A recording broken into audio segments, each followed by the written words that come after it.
Richard Sandler is one of our greatest living street photographers. He's also a documentary filmmaker whose films include The Gods of Times Square and Brave New York. He is a recipient of a Guggenheim Foundation Fellowship, and his book, The Eyes of the City, showcases decades worth of his photography on the streets. Today, on the Crit House, Richard Sandler discusses his myFIVE images from Eugene Richards, André Kertész, Russell Windman, Garry Winogrand, and Henri Cartier-Bresson. You're somebody who's been shooting on the street for a good long time and are well considered in not only the photographic community, but in the street community. But you don't do just photography. You do work on video and film as well. How do you talk about yourself as a photographer? Who is Richard Sandler? What do you tell other people about who you are? Well, I am a primarily street photographer and have been for close to 50 years, I guess 2 years shy of 50 now. So I've been doing it a long time. I began photography in Boston in 1978, and things really fell into place for me as a photographer from the get-go. I had two careers previous to becoming a photographer, first as a macrobiotic chef, and then I went to acupuncture school and practiced acupuncture until 1979, when a friend loaned me a 35 millimeter camera and I got bit hard by the bug. The same bug that bit me hard to become a natural foods chef also bit me hard to become a photographer. And so it got to be that I was practicing acupuncture along with doing photography, but then the photography just got too strong for me, and I couldn't serve two masters, shall we say. And I stopped practicing acupuncture, which was a big deal because previous to becoming a photographer, I did things that were, for the benefit of others, perhaps. I mean, certainly I derived an enormous amount of benefit from it, but I had a skill that could be helpful to people, both as a cook first of food that was, really healthy, and then Chinese medicine, acupuncture.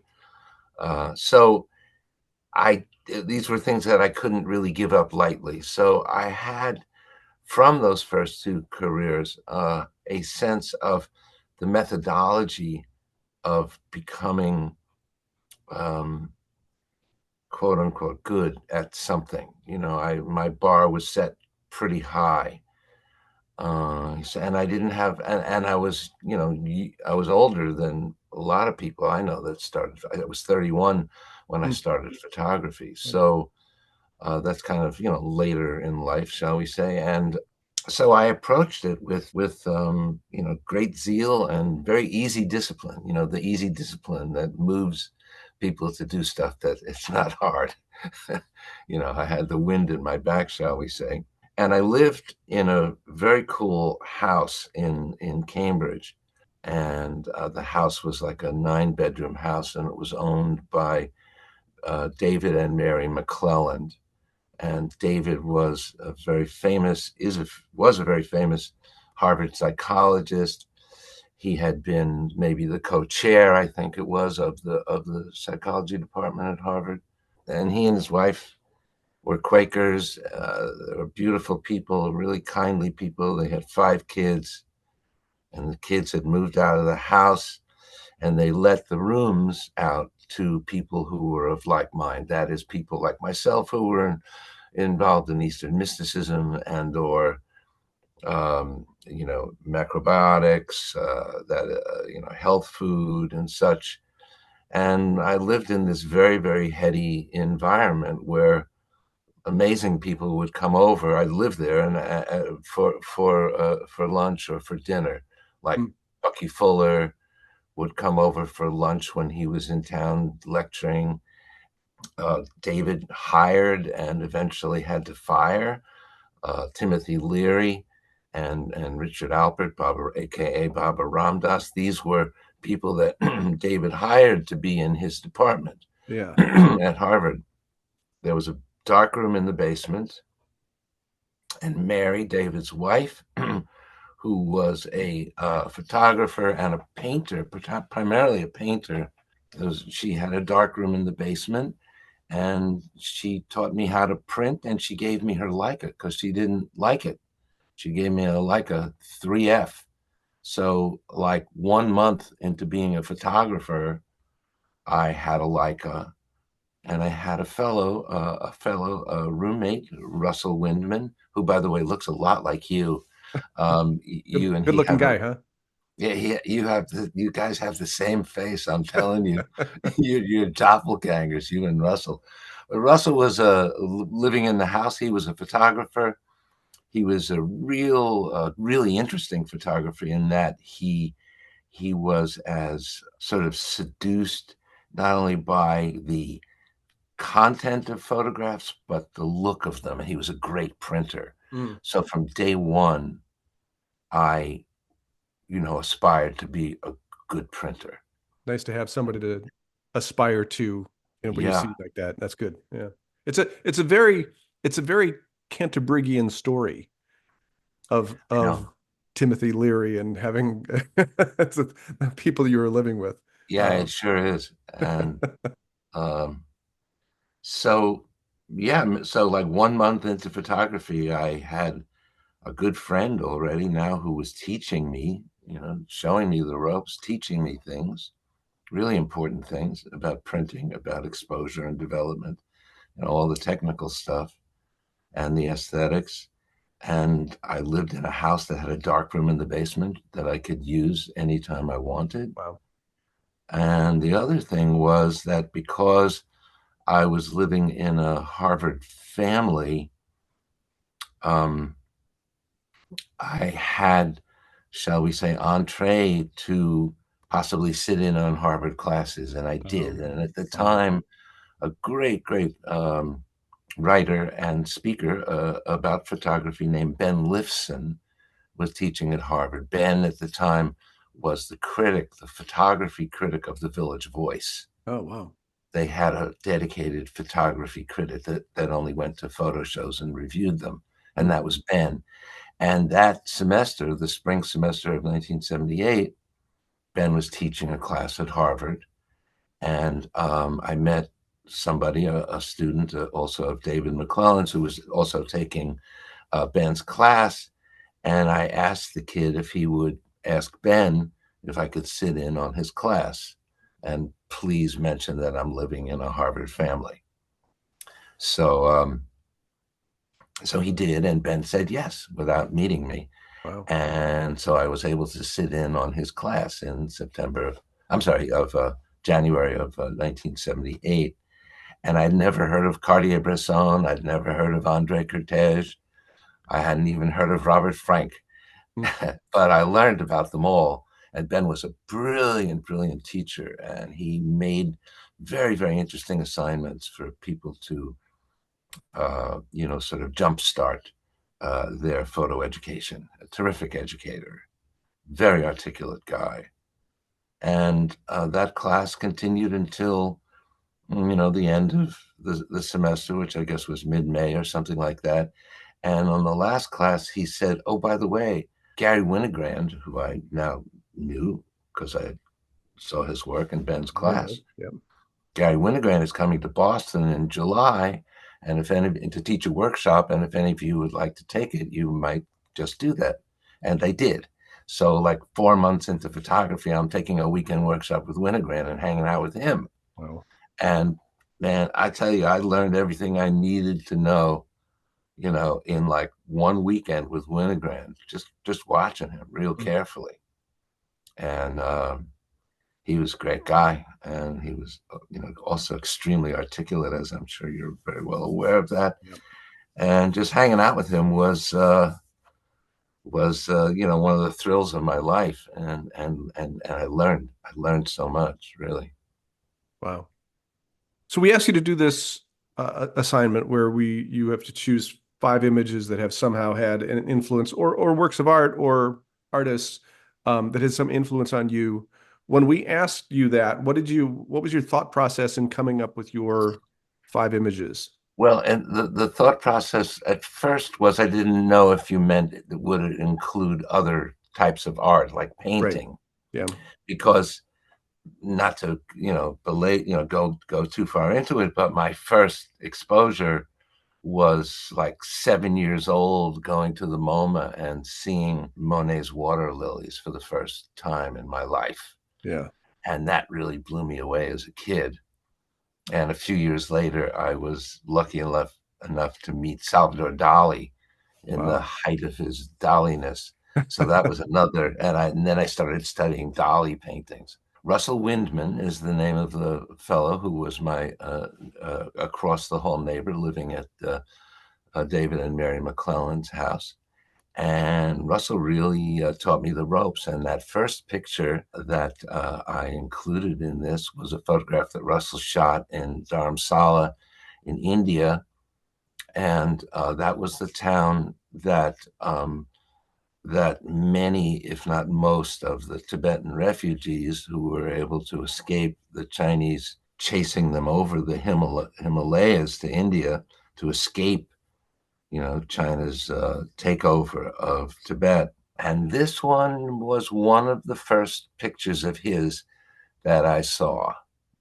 And so this is my introduction really to street photography right here. Nobody's really looking at the camera. Yeah. Russell is the fly on the wall. And there's just, such a grace in the composition of the image. And so that was, in a way, like the template that was in my mind about what street photography was from this. And so that image has always stayed with me. I didn't really want to shoot in color, but it didn't matter. This was about form, and it was about content and the dance between the two. I saw that I could be invisible. I really liked that. I liked that sort of, spy, kind of being a spy. And when I saw Winogrand work, I saw him become invisible. I saw how, the body movements that he would make to make himself like nobody and be invisible. So I was able to sort of put that together with this. Right. But this one was definitely one of them that was very much in my mind from the beginning. So that's why I wanted to show this one. He's not, super well known, but this is where I started. This was my entrance point. Well, that's why we do this, right? We try to Yes, try to yes, hear about where people yeah, come from and what was the thing that brought them to where they are. And then your second image now goes to Eugene Richards. yes. Well, very quickly, I met Gene in Boston. He was living there still. It was from Dorchester, right? Yeah, this is Yeah. from Dorchester Days. This is in the book, Dorchester Days. What can you say about this picture? Number one, it asks a whole lot more questions than it answers. It's kind of a meme or something. It gets into your head, and it has a life of its own. And every time you see it, you can imagine different things. But there's just so much going on here. The tension between the form that is unspoken, or I should say, the meanings that are unspoken, and the form that is just so elegant. It's like a Fibonacci circle or something. It's just crazily beautiful and simple. This also, gave a little wind at my back in how I was going to form my own language, my own photographic language. Yeah. And Gene and I became friends then. And then when he moved to New York, he moved after I did. I found him his first apartment in New York, and so we've been buddies for a long, long time. Real dear friend, fabulous photographer, Amazing. incredible writer, Yeah. Yeah. Amazing work. sweet, sweet man. So let's go to your third image from André Kertész. Well, I saw this picture in Ben's class, in Ben Lifson's class at Harvard. He showed the work of the greats: Winogrand, Friedlander, Arbus, Kertész, Lartigue, Brassai, the classical greats. There was just something about this picture. Obviously, it's a decisive moment. The train going across the trestle on top. Just the lyricism of this. It felt like music to me, and so it was very much in keeping with what I was already doing, which was trying to make lyrical pictures on the street that, on some level, they just sing a song of life's colors, the even though it's black and white, but I mean the just the color of life, the taste of life, of being in a moment, so long ago that in some ways feels very similar to now. Even the composition is very, very modern in the Yep. sense that he's not hitting you over the head with the main character there. He's making that character very small, Yep. and there's kind of an equivalence of everything within the frame. It's making the whole out of the sum of the parts, all of them being somewhat equal. It doesn't, it's not really, it doesn't have a megaphone. It's not saying a lot, but I loved that about it. I loved how quiet it was, and Yep. so yeah, Kertész was big influence on my work for sure. The other thing about Kertész is he was just so wildly experimental. Yeah. He would try anything. Yeah. He was so he was so like he seemed very gay, in the former use of that word. His life was, like a song or Yeah. something. He was Yeah. he was very awake, and the book of distortions, for instance, Yeah. that he made with those funhouse mirrors, amazing work.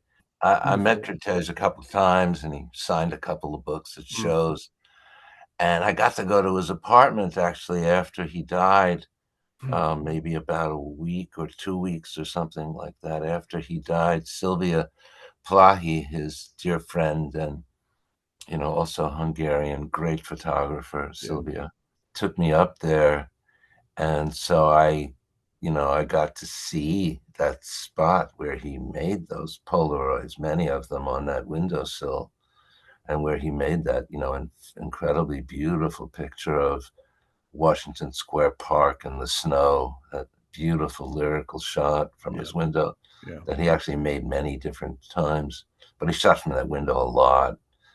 Well, so then Andre Cortez, I'm sorry. Oh, I'm stuck on that. Another Henri home. Cartier-Bresson is then your fourth image as we transition from Andre Cortez. What can I say? This hooks up to, my love for surrealism, which is what Bresson, started out trying to be, a surrealist painter, I believe, and turned to photography because he couldn't do what Giorgio de Chirico and Max Ernst and company could do. This looks like a Giorgio de Chirico painting almost. This is, the surrealism of this picture is what gets me. It feels like a dream image, and yet it's close enough to reality so that you can kind of grok it, if we can use that word today. Get it.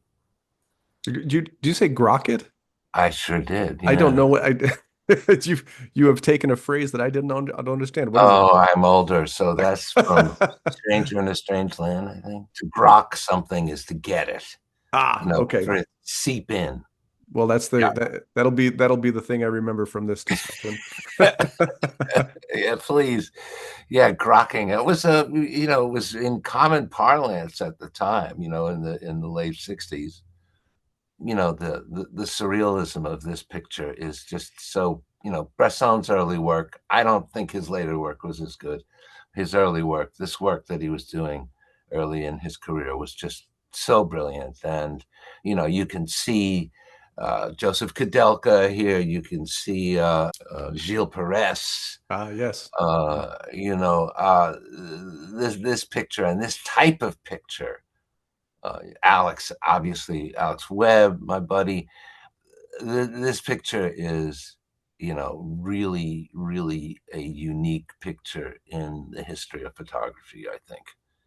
I would agree. And it's the picture that everybody wants to make, and you see it on Instagram now all the time. Nowhere near as good as this, but you see this kind of picture all the time. I try to do this almost every day, and Yeah, I good have luck. yet to succeed. That's the way I wanted to show this one, because I see it also all the time on Instagram. And I mean, I've even made some of these myself, but I decided to simplify this. You'll see it in couple of my pictures, to simplify this a little bit and not, try to keep so many balls in the air. But this picture hangs on a thread. The best pictures are the ones, where the edges, I think, are interesting. Yes. And, you take such a great chance in putting the most interesting information on the edge, because you might blow it. Of course you might blow it, and you will blow it, most of the time. But that boy on the lower left is in just enough, not too much, and not enough. It's both. And the lines of it, the architecture of this picture, you can, just look at it forever. It's one of those pictures that you look at, and every time you see it, you see or feel something different. Winogrand had that, great aphorism of his where he said that the best pictures were the ones where the form was threatening to overwhelm the content, and the content was also threatening to overwhelm the form. And this is one of those pictures. Yeah, You just it's just amazing. It's a bravura photographer, one of the great photographers, and one of the great pictures of all time. it is true. And I don't think I had heard that Winogram aphorism that you mentioned. I Oh like it, no. but Oh yeah. but now that we're talking about Mr. Winogrand, Yeah. let's move on to Yeah. your Funny fifth and word. final. Yeah. So, well, this picture, of course, speaks for itself. And again, you, the viewer, have to supply the narrative to it. And I love that, where pictures give you all of the information, as well as the formal arrangements to come up with your own story. You show this to people and it just blows their mind. Yep. Can that photography can do this? But the world is so generous. There's so much going on, and if you have the patience as a street photographer to do it every day or whatever, do it obsessively, however you do it, things like this happen. There's always going to be incredible surprises. I'm sure you've seen the Todd Papa George picture, because he was with Winogrand when he made this shot of the couple laughing. The next thing happens is they start laughing. You know, Papa George is on the right. Anyway, yeah, this photograph it's just hilarious, Yeah. and Well, well, it hits so many notes. Seeing Winogrand in Ben Lifson's class, his assignment to the class was choose a photographer.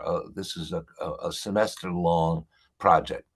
Choose a photographer that you love, study their work carefully, and go out and make their picture. Copy yeah. them. Mm, Do whatever you have to do, but walk that walk. yep. Copy that picture. Do Arbus, do Friedlander, or do Winogrand, or do Kertész.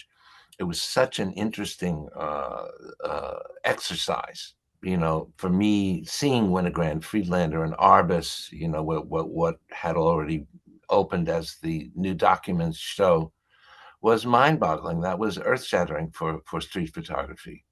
It both opened and closed the doors to street photography. It opened the doors because it showed you the possibilities, but Sharkovsky and company closed the doors on street photography shortly thereafter, because the genre had been so defined by those three that what Right. was the use of looking at anybody else's work? And so I fell into that category. I'm the next generation after them. I'm Yeah. 78, so I'm the next generation. And nobody would take street photography seriously. In fact, my work wasn't taken seriously at all, even by them. It wasn't taken seriously until Instagram, to tell you the truth.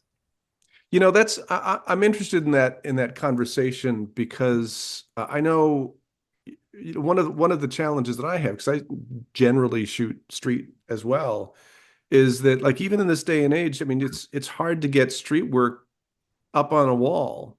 Um, anyway, I mean, my work is not, at the level that yours is or any of the five people that you've just talked about, but um, to be able to see the work of either past greats or even current greats, you don't see them on the wall anymore, in galleries or even in museums to some, to a lesser extent.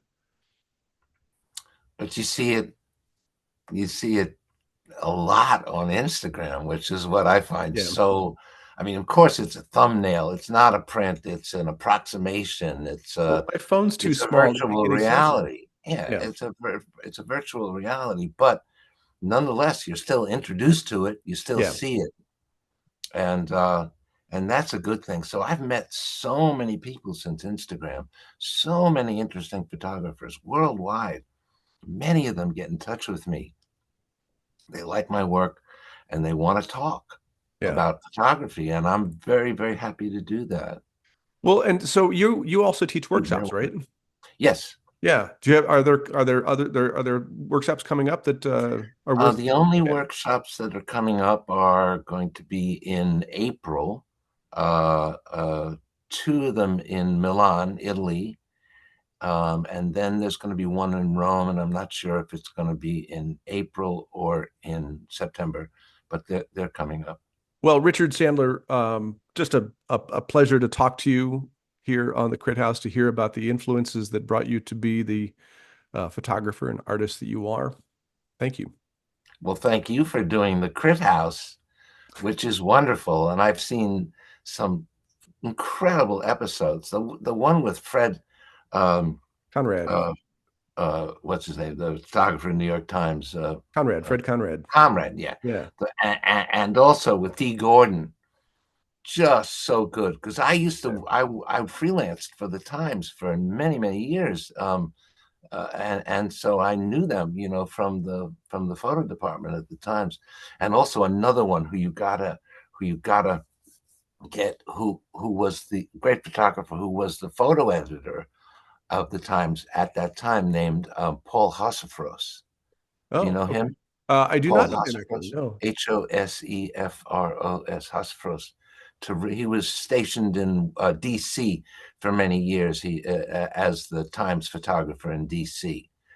But great photographer, and yeah. So get him. I will definitely follow up on that. I love getting Yeah, recommendations like that. Thank you. cool. So Richard Sandler, thank you very much. All And right. thank you all for watching The Crit House.